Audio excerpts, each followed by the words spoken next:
You know, nostalgia can be a funny thing. The way we remember games doesn't always line up with the way they actually are. What's up gamers, DreamcastGuy here, and this is Top 10 Thursday.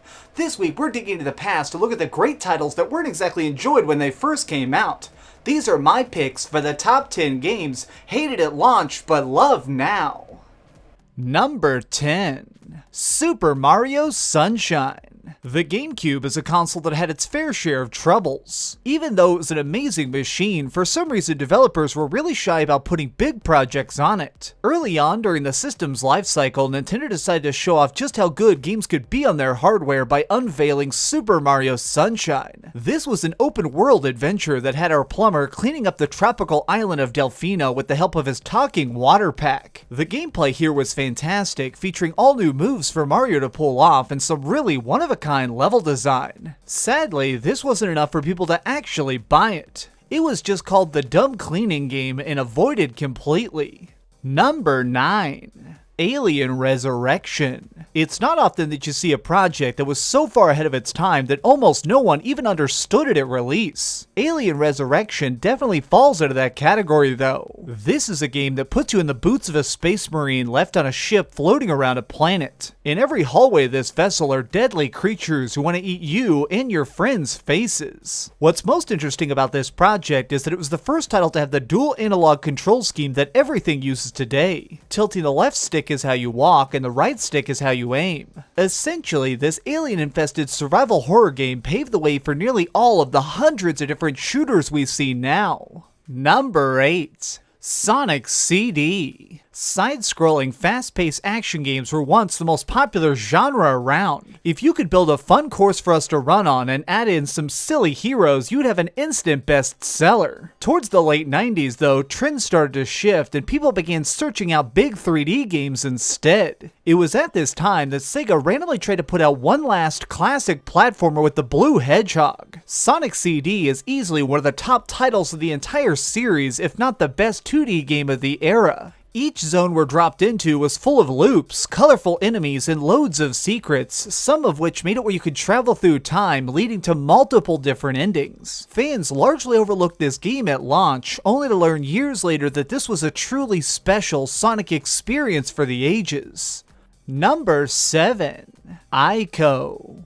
Storytelling has changed a lot for the better over the course of gaming history. From the simple beginnings of Zelda through the wonders of Final Fantasy, developers have really discovered some clever ways to weave a deep tale. Ico, on the other hand, goes down a very unique path, choosing to have a nearly silent story. Our journey follows a young man with horns trapped in an ancient castle to be sacrificed. Thankfully, he manages to break out of his prison and finds a young woman, but the two can't speak the same language. Rather than talking directly, they communicate through the activities they do. By taking her hand, we can lead her past many dangers, and yet even that might not be enough to leave these ruins safely. Despite this being such an incredible piece of art, it was very much looked down upon. Many of the early testers who mentioned Ico said that it was boring and that the lack of a clear goal made the overall gameplay seem lifeless. It's kind of funny to hear that, considering the fact that now it's so loved by people everywhere. Number 6. No More Heroes. Sometimes you can have a badass original idea for a game that you know is awesome, but it just gets launched at the exact wrong moment. No More Heroes came out on the Nintendo Wii in a year when all the goofiest, weirdest stuff was being released. Let me introduce you to Travis Touchdown, a total loser living in a tiny apartment by himself. He's just about to run out of cash and not be able to afford eating until he takes up a job hunting down the strongest assassins of the world. Combat in this game was done by waving your controller around to swing Travis's light beam sword. It was a mechanic that works surprisingly well considering how silly you look doing it. The problem is, this came out shortly after gimmicky messes like Red Steel, so gamers were already starting to think of the Wii as just a machine with only one trick. This was further hurt when some outlets like Game Informer gave out really bad reviews. The director of No More Heroes was so crushed that his vision wasn't getting the attention it deserved that he nearly quit his job. Personally, I'm really glad he didn't, because he went on to make a No More Heroes 2 and it's even cooler.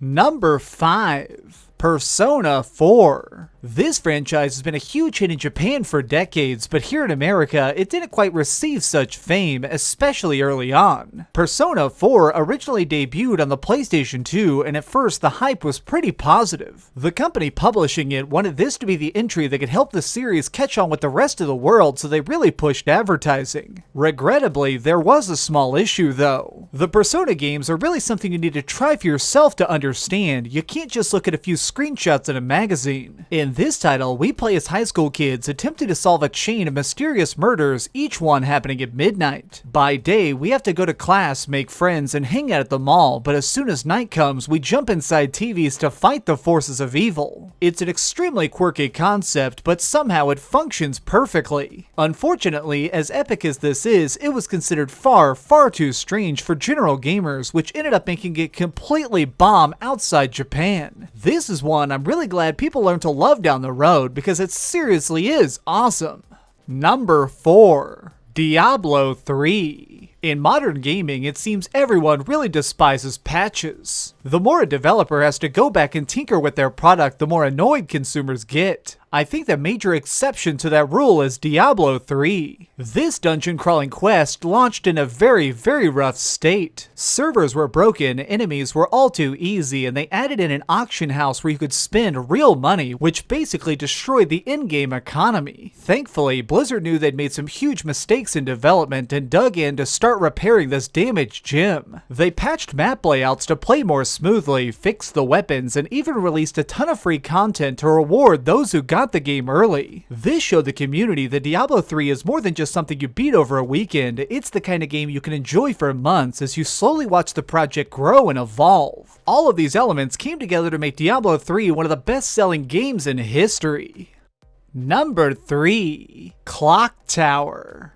Point-and-click adventures are essentially a long-dead art form. For a period in the 90s, though, these simple games were filling store shelves and being raved about for their creativity. This genre managed to capture the magic of wondrous kingdoms or some pretty funny plots like in Grim Fandango, but something you didn't see much of was horror. Clock Tower aimed to change that by crafting a monstrous villain so creepy that he'd haunt your nightmares. Scissorman is a mutated little freak who walks around slowly with his giant blade. If he catches you or any of your friends, it's game over as he brutally chops them to bits. Your only chance of survival is to use your mouse to click on items, solve puzzles, and guide our heroes to freedom. I will admit that these controls might seem a little bizarre on the surface, but they make the game even more terrifying because of how distant you feel from the characters. As stylistic as this game was, though, in the years after its release, it was bashed by both critics and horror fans alike. It wasn't until almost a decade later that people began to figure out what an amazing title they missed out on, but by then, the team that had made it had already gone out of business.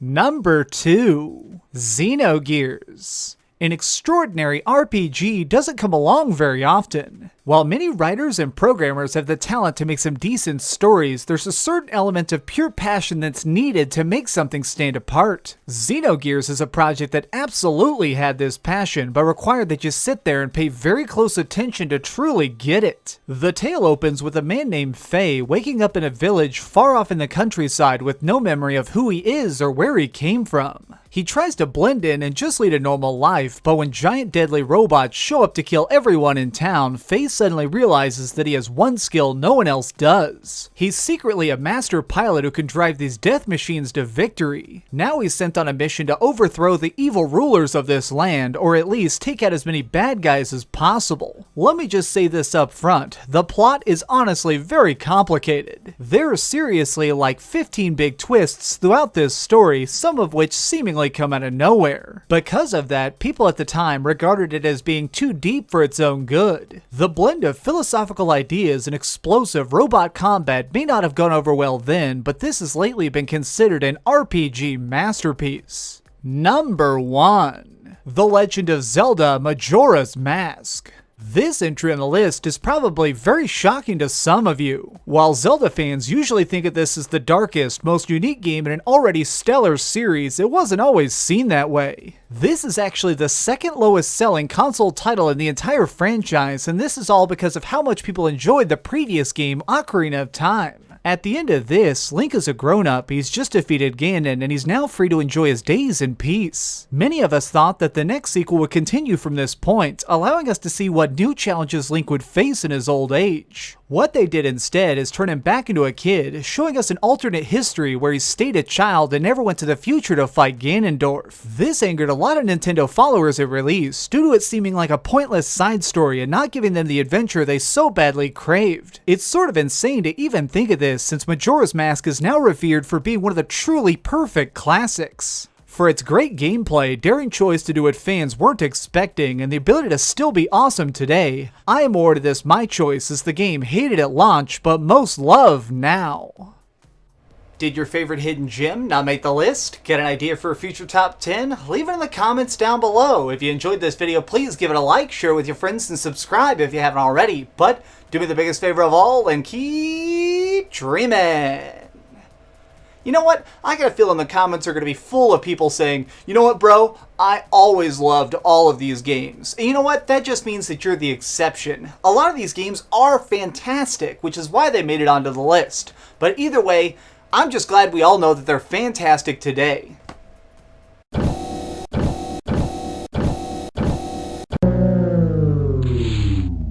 Thanks so much for watching. If you liked this video, maybe check out my last video. Please subscribe, and if you want, share this somewhere with your friends.